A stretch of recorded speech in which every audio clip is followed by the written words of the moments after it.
Quantas vezes você ficou frente a frente com você mesmo, desse jeito, no espelho, olhando dentro dos seus próprios olhos, se perguntando por que ainda não deu o primeiro passo para uma vida melhor, para um mundo melhor?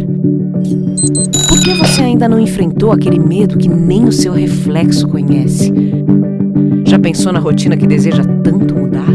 Já se propôs a enfrentar seus desafios em voz alta? Já se encheu de coragem para tomar uma decisão como se estivesse incentivando alguém muito importante para você? Mudar um hábito é criar consciência e é o melhor conselho que você pode se dar. É o momento de pegar na sua própria mão e falar: vem comigo. Busque uma versão ainda melhor de si mesmo. Vamos juntos? Mude um hábito. Unimed. Você faz parte do Clube Master? Tenha descontos exclusivos em produtos selecionados. Baixe o aplicativo e veja como é fácil economizar. Vem pro Clube Master. Tá no Master, tá em casa. Ressonância Magnética Santa Mônica Imagem. Bem-vindo ao futuro. Disponibilizamos a mais moderna técnica de tractografia craniana e ressonância cardíaca. Faça seus exames conosco. Santa Mônica Imagem. Confiança no diagnóstico por imagem.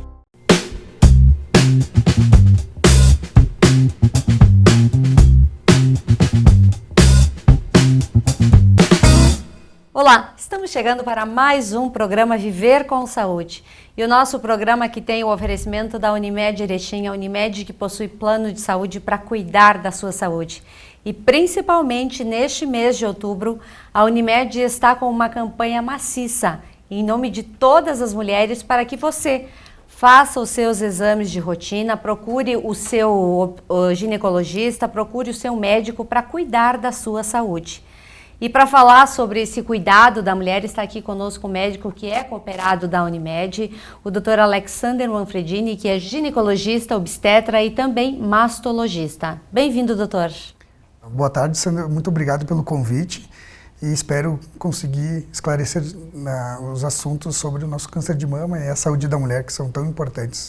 Pois é, doutor, esse mês de outubro a gente trabalha muito esse tema. Claro que a gente tem que procurar o médico em qualquer época do ano, sentindo qualquer sintoma principalmente. Mas este mês em especial a gente reforça esse cuidado da mulher. Exatamente. O Outubro Rosa foi iniciado nos Estados Unidos, né, na década de 90, em Nova York, que começou, mas esse movimento foi criado realmente para a gente fortalecer a saúde feminina, né? Então, de uma forma geral, não somente a mama. Então, é interessante que aquela mulher que hoje, né, ela está inserida no mercado de trabalho, ela está inserida na família e muitas vezes ela não tem tempo de fazer seus exames periódicos, né? Então, é aquele mês que a mulher olha, eu não fiz meus exames, está na hora de fazer, enfim, já passou, entendeu? Ainda mais por causa dessa pandemia, né? Sim. Muitas mulheres estão fazendo os exames após 3 anos, né, retornando os exames periódicos. Então, realmente, no Outubro Rosa, então, remete ao cuidado com ela mesma. Pois é, doutor, e cada vez mais nós escutamos notícias de que mulheres cada vez mais jovens têm câncer de mama. O que isso quer dizer? Realmente, a gente sabe que os diagnósticos estão cada vez mais precoces mesmo, então reforça ainda mais a questão do autoexame, né, e ela fazer esses exames. Então, assim, a gente sabe que o ideal é descobrir o câncer de mama numa fase que ainda não é perceptível, né? Sim. Mas a gente sabe que muitas vezes esse câncer pode se dar até antes dos 40 anos, né? Que a indicação é realizar a mamografia, né, anual a partir dos 40 anos, né? Mas a gente sabe que os cânceres muitas vezes podem começar antes, né? Então, muitas vezes esse diagnóstico é feito pela própria mulher no seu exame em casa, né? Enfim, que ela faça depois do banho ou quando ela está passando algum creme. E esse exame deverá ser feito sempre após a menstruação, porque a mulher no período menstrual ela está com a mama mais inchada, mais edemaciada, e daí dificulta a questão do exame físico. Então fica mais claro esse exame após a menstruação. Câncer de mama e a relação com a amamentação, tem alguma coisa a ver? A gente sabe, então, que a amamentação é um fator protetor, né? A gente sabe que ter filhos antes dos 30 anos é um fator protetor também. E a amamentação faz com que as células mamárias elas atinjam o último grau de diferenciação.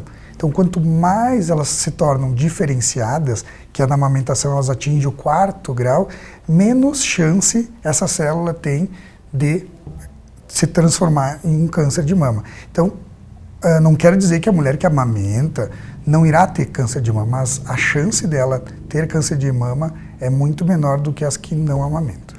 Pois é. No período ali da menopausa, algumas mulheres também têm câncer de mama nessa época. Por quê? O que muda hormonalmente no nosso organismo?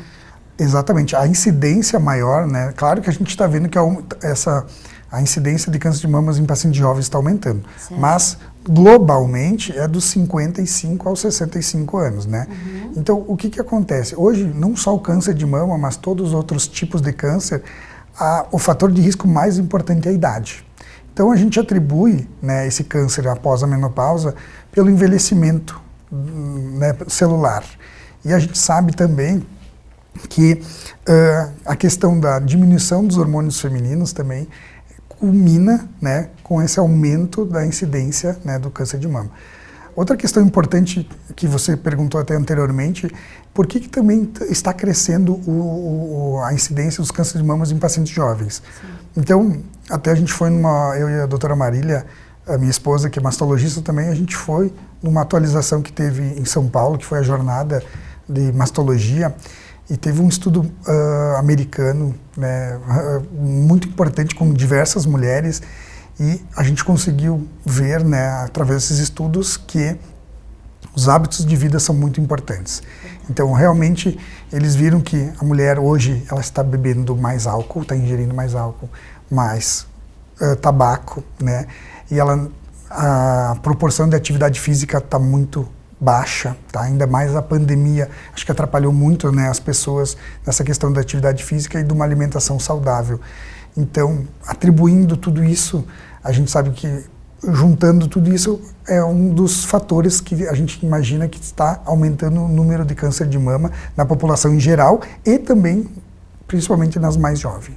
Antigamente se falava que tinha incidência maior em determinadas raças. Hoje isso caiu por terra ou ainda existem algumas que predominam o aparecimento do câncer? Exatamente. O câncer de mama ainda, né, a raça que mais existe é nos judeus askenazis, que eles têm já uma mutação genética bem importante e muitas vezes, então, essa criança, né, ela já nasce com a mutação e por uma questão já de anos, né, alguns anos, ela poderá manifestar essa doença bem precoce, né.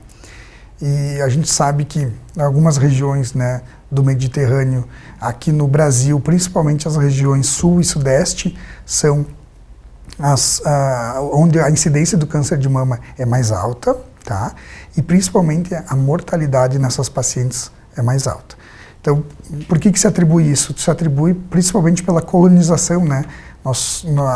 Essa região sul e sudeste foi muito colonizada pelo pessoal da Europa, né? A origem europeia, e a gente sabe que nesses países desenvolvidos a incidência de câncer de mama é mais alta.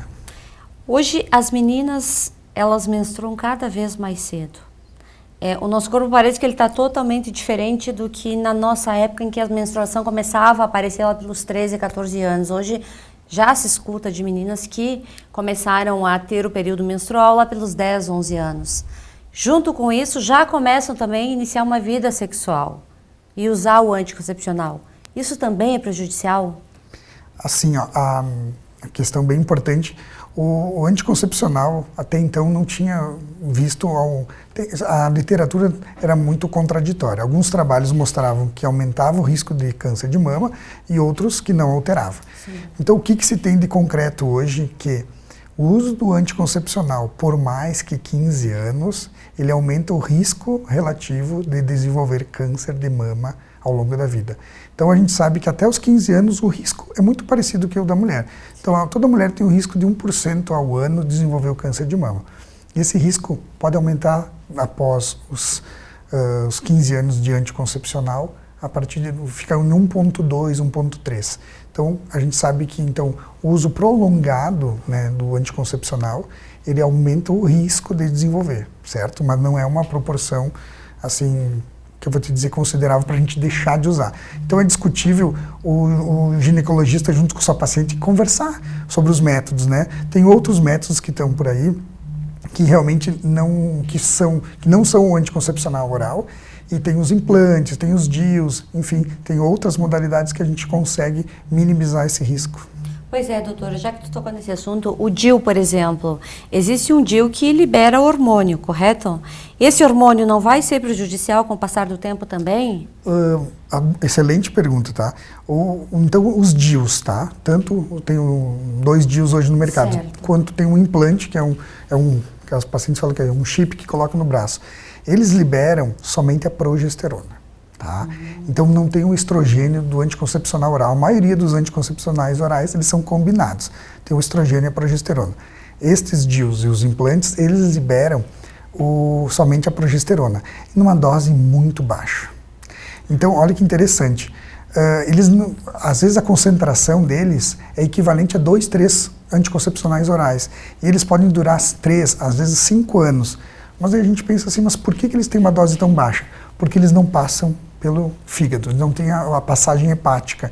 Então, o anticoncepcional tem uma dosagem tão alta porque ele perde um pouco no esôfago, no estômago, vai ser metabolizado no fígado para depois ser absorvido no intestino para realmente ter o efeito dele.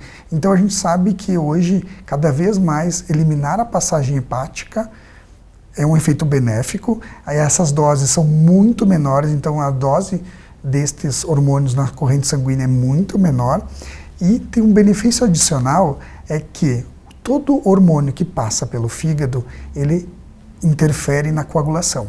Então, por isso que o anticoncepcional oral aumenta o risco de trombose. Então, a gente, tirando essa passagem hepática, a gente consegue um benefício enorme e um ganho, né, de segurança, tanto na questão da eficácia do método, né, que são métodos mais eficazes, também menos risco de uma forma geral para o paciente. E a reposição hormonal? A reposição hormonal, então, é muito contraditória. Tem estudos antigos que mostravam que aumentava o risco de câncer de mama. Sim. Então, hoje, as pacientes que entram na menopausa, e elas com muitos sintomas, né, os sintomas importantes como calores, né, que chamam de fogachos, aquelas ondas de calor, irritabilidade, pele seca, dor na relação sexual, insônia, esse período, né, da menopausa, realmente, se a paciente teria condições, se ela não tem nenhuma comorbidade, né, alguma doença importante, ela poderia realizar essa reposição, mesmo tendo parentes de primeiro grau com câncer de mama. Certo. Então, a paciente com câncer não pode realizar a reposição hormonal, mas os familiares dela poderiam realizar de uma forma controlada, onde ela vai passar no seu médico periodicamente para realizar os seus exames. Então, o que a gente sabe?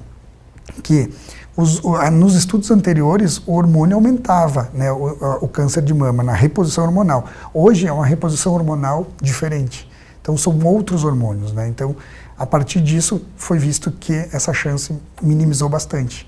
Então, a gente costuma recomendar, quando tem esses sintomas, realizar a reposição hormonal. Pois é, mas, doutora, aproveitando esse gancho, hoje é muito comum também as mulheres usarem as próteses de silicone. Qual é a relação da prótese para a detecção de um câncer de mama? Facilita, dificulta, já que ela é colocada sobre o músculo, correto? Assim, então, as próteses, a maioria, né, estéticas, né, são colocadas acima do músculo, mas abaixo da glândula, tá? Sim. E o que acontece? Hoje, com a mamografia e os exames de imagem mais aperfeiçoados, a prótese não interfere. A gente consegue minimizar aquelas zonas cegas que não se visualizava possíveis alterações, porque a gente consegue, com algumas manobras, a gente consegue deixar a prótese no lugar e a gente conseguir avaliar a mama melhor como um todo, né? Então, tanto na mamografia quanto no ultrassom. Então, pensa assim, a prótese está aqui embaixo e a glândula mamária está toda em cima. Então, a prótese, ela até projeta um pouco a glândula mamária. Então, isso muitas vezes consegue até facilitar a detecção. Então, a prótese, se a mulher for o seu desejo de colocá-la, ela deve colocar, né? E com o aperfeiçoamento dos exames de rastreamento, ela é indiferente, ela não atrapalharia. Muito bem, nós estamos apresentando o nosso programa Viver com Saúde. A gente vai fazer um pequeno intervalo e já retorna. Quantas vezes você ficou frente a frente com você mesmo? Desse jeito, no espelho, olhando dentro dos seus próprios olhos.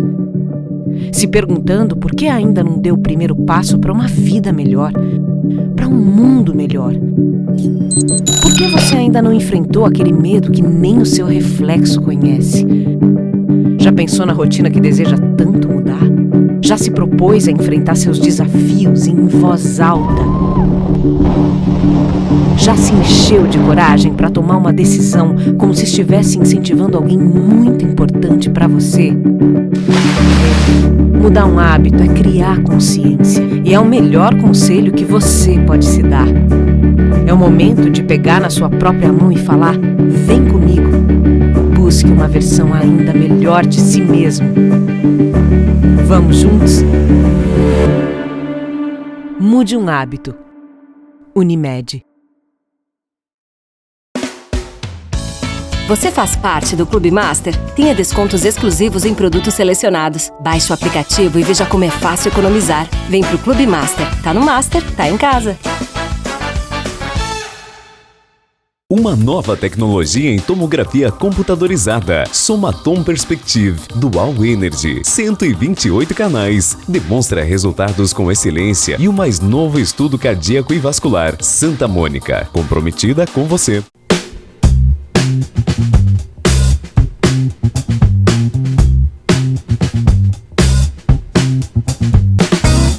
Voltamos com o nosso programa Viver com Saúde. Hoje nós estamos falando sobre a saúde da mulher, esse tema tão importante e que todos os dias nós devemos prestar atenção no nosso corpo. Se tocar é a melhor fórmula, é a melhor receita para a gente identificar alguns nódulos, alguma oscilação que pode estar acontecendo. E para falar justamente sobre a importância da gente conhecer o nosso corpo, está aqui conosco o Dr. Alexander Manfredini, que trabalha com ginecologia, obstetrícia e também mastologia, que é o cuidado das mamas. Doutor, quando a paciente procura o seu consultório e da doutora Marília também, a primeira coisa é fazer os exames normais. Quais são esses exames que têm que ser feitos anualmente ou a cada 2 anos?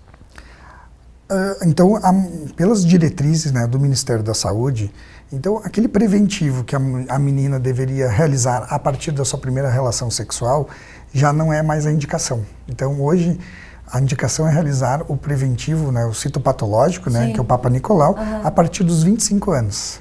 Então, a gente coletou muito preventivo, né, anteriormente, a partir da relação sexual, e não foi visto um benefício grande de ter coletado esses preventivos. Por quê? Provavelmente até os 25 anos ela irá ter contato com o HPV. A gente sabe que a população nossa é muito incidente o HPV, é o vírus do papiloma humano, então, que ele é transmitido pela relação sexual. Então, uma relação desprotegida, ela poderia entrar em contato. Só que até os 25 anos tem uma coisa chamada imunogenicidade. Então, o que é isso? Ela entrar em contato com esse vírus, mas a sua imunidade está muito alta e ela conseguir combater sozinha isso. Então ela consegue controlar o desenvolvimento das lesões. Inclusive ela pode diminuir essas lesões. E muitas vezes o que a gente fazia? A gente fazia esse controle, depois ia para procedimentos mais invasivos como cauterizações, aplicar ácido, o nitrogênio, né, que é aquele congelamento das lesões, e viu-se que não tem benefício, né? Isso, pelo contrário, hoje aumenta a comorbidade quando ela for ter filho. Então, obstetricamente, né, ela pode, às vezes, ser gerado uma retirada parcial daquele colo do útero, ou os procedimentos realizados como cauterizações, congelamentos, o laser, enfim, pode dificultar depois na questão do parto, né?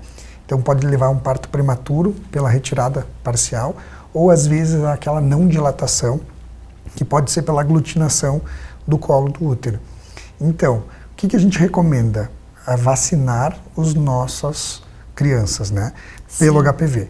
Então, os meninos, né, que são de 11, inclusive, né, o programa agora estendeu para os meninos de 11 a 14 anos, e as meninas dos 9 aos 13 anos, elas realizarem a vacina do HPV. Então, essa vacina são 2 doses, tá? E a gente consegue, nessa vacina são 4 cepas do HPV, 2 que mais causam verrugas e 2 que mais causam câncer de colo, vagina e até de pênis. Então, por isso, com essa campanha, né, de imunização para o HPV, a gente conseguiu reduzir enormemente a questão do câncer de colo do útero na população. Então, por isso também que mais um fator que leva a gente a colher a partir dos 25 anos o preventivo. Os exames, agora, os demais, né, eu acho que é importante, assim, que nem o ginecologista, ele não precisa colher o preventivo da adolescente que teve relação, mas não quer dizer que ele não possa examinar a vagina da mulher, a vulva, a região externa, a região interna, ver a secreção, orientá-la, né, e já aproveitando fazer o autoexame das mamas. Acho interessante, na consulta ginecológica, a gente já iniciar esse contato, né, com o toque das mamas. Então essa adolescente, ela já vai se conhecer, ela vai avaliar suas mamas, a gente vai tirar dúvidas, às vezes é uma mama maior que a outra, um mamilo é maior que o outro. Então a gente tirar essas dúvidas, esses tabus, e ela procurar se autoconhecer. Então, o que é interessante, essa paciente que a gente pede para ela examinar a mama, pelo menos depois da menstruação, sim, ela vai examinar 12 vezes ao ano. E mais o seu ginecologista, o seu mastologista, né? Mais uma vez. Então, são inúmeros exames durante um ano e que quando, se porventura aparecer alguma lesão, ela vai perceber, isso aqui eu não tinha, agora eu vou procurar ajuda. Já vai estar conhecendo direitinho, né? Identificando. Doutora, o exame que se faz anualmente aí para ver se a gente não tem nenhum problema na mama, ele ainda gera muitas controvérsias. Existem muitas notícias que desaconselham a fazer a mamografia. Os profissionais aconselham a fazer. Qual é o real risco de se fazer a mamografia? Excelente pergunta, sabe? O benefício também, né? Assim, uma coisa bem interessante sobre essa pergunta é que algumas pacientes realmente estão nos procurando que elas não querem fazer a mamografia. E elas perguntam, eu tenho prótese, né? Vai romper a prótese e tal. E primeiro que essa pergunta, então, as próteses são testadas, tá? Pelo Inmetro. Sim. Então a gente sabe o quanto de pressão é exercida na mamografia e essas próteses que são testadas têm aprovação que podem ser realizadas a mamografia. Então, nenhuma prótese que foi autorizada pela nossa vigilância sanitária foi autorizada sem que houve os testes, né? Então, isso aí é um tabu, não é verdade. Então, a gente pode realizar a mamografia. Agora, a paciente diz assim, eu não poderia fazer a ressonância, né, que é um exame mais caro, eu tenho condições e tal. Então, o que a gente viu? Que a ressonância não é o exame de rastreamento para o câncer de mama, tá? Então a ressonância é interessante para quando temos dúvidas com mamografia e ultrassom de mamas, daí a gente pode lançar a mão também da ressonância para eventuais dúvidas, ou em pacientes de alto risco. Então, pacientes de alto risco, o que é? São pacientes onde tem algum familiar de primeiro grau, como mãe, filha ou irmã com câncer de mama, tá? Ou quando a gente tem mais de 2 familiares com menos de 50 anos com câncer de mama, ou um câncer de mama masculino, né, na família, tá? Que é super importante também, o câncer de mama pode dar em homens, né? Claro que a gente sabe que 99% dos cânceres de mama são femininos e 1% é masculino. Então essas pacientes se beneficiariam de fazer a mamografia junto com a ressonância. Mas em nenhuma faixa etária mostrou que a mamografia não deve ser realizada. O que acontece? Esses estudos agora foram atualizados, né? E a gente viu que tem um pessoal que na Suécia, que é um coordenador, se chama Tabar, e ele conseguiu provar com estudos populacionais, né, multipopulacionais, que a mamografia foi o único método que reduziu o câncer de mama. Então, hoje, a mamografia, os estudos estão mostrando entre 30% até 39% de redução da mortalidade. Desculpa, eu falei redução do câncer de mama. Redução da mortalidade. Então, por que será, doutor, que ela reduziria a mortalidade? Porque a gente consegue diagnosticar uma doença pré-maligna. que ela ainda não se tornou maligna. E a gente fazendo a cirurgia e depois os outros tratamentos, a gente consegue evitar com que ela tenha aquela chamada metástase, a chance de metastatizar. Então a gente sabe que o câncer de mama, por si só, se fosse na mama, ele não mataria nenhuma paciente, nenhuma paciente morreria de câncer de mama. Sim. O problema são a doença que se espalha, né? A doença metastática, que a gente sabe que vai principalmente via linfática e ela vai principalmente para ossos e fígado e pulmão e às vezes no cérebro. Então a gente sabe que a gente diagnosticando nesta fase onde a mamografia visualizou essas lesões, a gente consegue realizar o tratamento e reduzir a mortalidade. Outra questão também que gera muita controvérsia é a questão da radiação. Muitas mulheres se recusam principalmente porque a radiação fica infiltrada no organismo. Que forma essa radiação é eliminada? Interessante. Antigamente, então, até tem alguns estudos que mostravam que o ideal é fazer a mamografia a partir dos 50 anos até os 69, a cada 2 anos. Certo. Esses estudos suecos, né, principalmente multipopulacionais, eles viram um benefício de iniciar antes, então aos 50 anos. E em vez de a cada 2 anos, anualmente. Tá? Vamos entender o porquê. Eles avaliaram também o risco, que é uma pergunta interessante. Por que eu vou fazer mais exames? Se tinha uma recomendação aos 50, eu vou partir para 40, e era a cada 2 anos eu partir para anual, o que acontece? A radiação, então, ela fica com a gente. Então, o raio-x que a gente fez quando era pequeno, essa radiação vai ficar no nosso corpo. Só que o que acontece? A gente, com os aparelhos hoje melhores, né, os mamógrafos digitais, a gente consegue diminuir esse risco cumulativo, porque eles emitem menos radiação. E o benefício, mesmo que tenha um pouco de radiação, é maior do que o prejuízo que ele pode ser um câncer induzido por radiação. Então, esses estudos mostraram que realmente o benefício é muito maior do que o prejuízo. Então, a gente sabe que vale a pena, mesmo com algumas mulheres com dúvidas, né, a gente começar esse rastreamento cedo, pois o índice de mortalidade diminui, imagina, 39% a menos de morte na população feminina com a realização dessa mamografia. Então a gente sabe, hoje a incidência do câncer de mama está muito alta, né? Então, como eu disse para vocês, a questão dos hábitos de vida, né? Então a gente sabe que a incidência está em torno de 65 novos casos para cada 100 mil mulheres. Vamos pensar, a população aqui de Erechim tem mais de 102 mil, esse ano provavelmente vão ter pelo menos 65 novos casos, sabendo que na região sul e sudeste é maior essa incidência, né? Pensando em Brasil, é um pouco maior, a mortalidade é maior. Sabendo que 65%, né, dessas pacientes, 24% delas irão morrer de câncer de mama. Então a mortalidade é muito alta.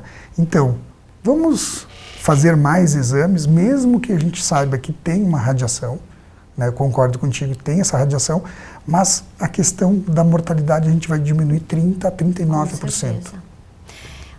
Outra questão, doutor, às vezes passou-se por esse período todo de câncer de mama, fez quimioterapia, fez todos os exames e tratamentos necessários. Resultado ok, está curada. Depois de 2, 3 anos, câncer de mama novamente. Por quê? Olha, essa tua pergunta assim, foi excelente no sentido de que essa conscientização, né, que a gente sabe que mesmo que a paciente fez todos os tratamentos, ela tem um índice de recidivar. O que é recidiva? É quando o tumor retorna. Né? Tem alguns estudos enormes que fizeram, de um instituto lá americano chamado Dana-Farber, que eles viram quais são as pacientes que mais recidivam, então esse câncer recidiva. Sim. E eles conseguiram provar, então eles colocaram as pacientes em 2 grupos, as pacientes sedentárias, uma dieta não adequada, e as outras pacientes que faziam atividade física e tinham uma dieta adequada. Olha que interessante. No grupo das pacientes que realizaram exercícios físicos moderados, o que seriam exercícios físicos moderados? Aí fica a dica para as mulheres. São 150 minutos por semana, ou seja, 30 minutos, 5 dias na semana, moderados, reduziu a chance de recidivar o tumor em 30%.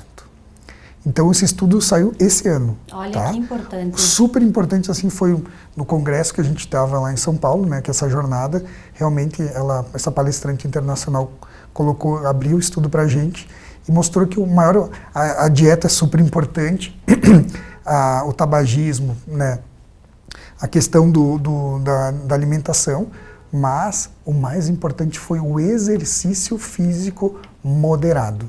O que seria um exercício moderado? Até eles falam, com um termo americano que eles falam em inglês lá, que é can't talk. É um exercício que tu não consegue falar. Então aquela caminhada que você vai falando, enfim, essa não é um ritmo legal. Certo. Um ritmo seria um pouco mais, a gente chama moderado. Então a gente conseguiu reduzir 30% a chance desse tumor voltar. Então, a gente sabe que a paciente que foi acometida pelo câncer, realmente ela fica um pouco mais sedentária, ela às vezes se socializa menos, né, um pouco por aquela questão estética, cabelo, mama, né. Então, a gente sabe que não, a gente tem que estimular essas pacientes a realizar o exercício físico, tá? E ela saiba que ela vai ter um ganho de 30% menos de recidivar essa doença. Então, é uma medida que é super válida e agora não era uma recomendação, agora tem estudos mostrando uma redução importante. Então, a ciência está a favor, realmente, da gente continuar a ter um exercício físico mesmo depois do câncer. E principalmente porque a gente consegue reduzir a chance desse câncer voltar.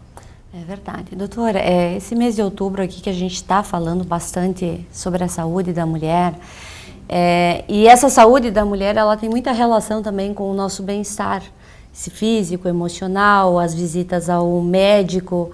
E nós estamos aqui em Erechim, nós temos uma rede de profissionais excelentes. Só que muitas vezes as mulheres têm um pouco de vergonha de consultar com um profissional do sexo masculino. Temos ótimas profissionais também para dar esse suporte, né? E uma é a doutora Marília, que não está aqui hoje por não conseguir espaço na agenda. Mas é possível ter esse conforto, esse aconchego também com uma médica. Exato. A gente sabe que a procura maior é a mulher, ela prefere o contato, né, com um profissional do mesmo sexo. Mas a gente sabe que hoje as mulheres estão mudando esse pensamento, né? E inúmeros pacientes a gente sabe que com o nosso respaldo, né, no meio, né, a gente sabe que consegue minimizar talvez esses possíveis pensamentos, né? Certo. E a gente consegue, de uma forma com carinho, com respeito, né, com as pacientes, a gente consegue minimizar essa distância. Mas temos outras profissionais, né, como a doutora Clarice, a doutora Paula também, que elas são mastologistas também e elas poderiam atender essas pacientes.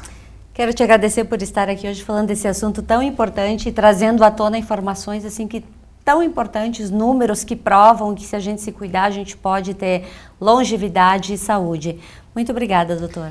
Muito obrigada, Sandra. Muito obrigado a vocês que escutaram e tentaram pelo menos levar um recadinho, né, dessas informações para casa e passar para as pessoas que a gente mais gosta, né, no sentido de saúde geral. Obrigada. E a todos vocês uma boa noite.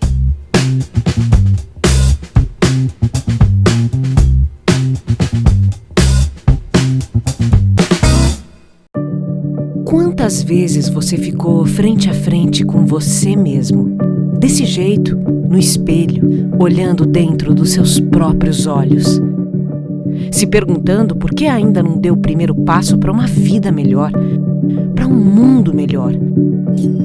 Por que você ainda não enfrentou aquele medo que nem o seu reflexo conhece? Já pensou na rotina que deseja tanto mudar? Já se propôs a enfrentar seus desafios em voz alta? Já se encheu de coragem para tomar uma decisão como se estivesse incentivando alguém muito importante para você? Mudar um hábito é criar consciência e é o melhor conselho que você pode se dar. É o momento de pegar na sua própria mão e falar: vem comigo. Busque uma versão ainda melhor de si mesmo. Vamos juntos? Mude um hábito. Unimed. Você faz parte do Clube Master? Tenha descontos exclusivos em produtos selecionados. Baixe o aplicativo e veja como é fácil economizar. Vem pro Clube Master. Tá no Master, tá em casa. Ressonância Magnética Santa Mônica Imagem. Bem-vindo ao futuro. Disponibilizamos a mais moderna técnica de tractografia craniana e ressonância cardíaca. Faça seus exames conosco. Santa Mônica Imagem. Confiança no diagnóstico por imagem.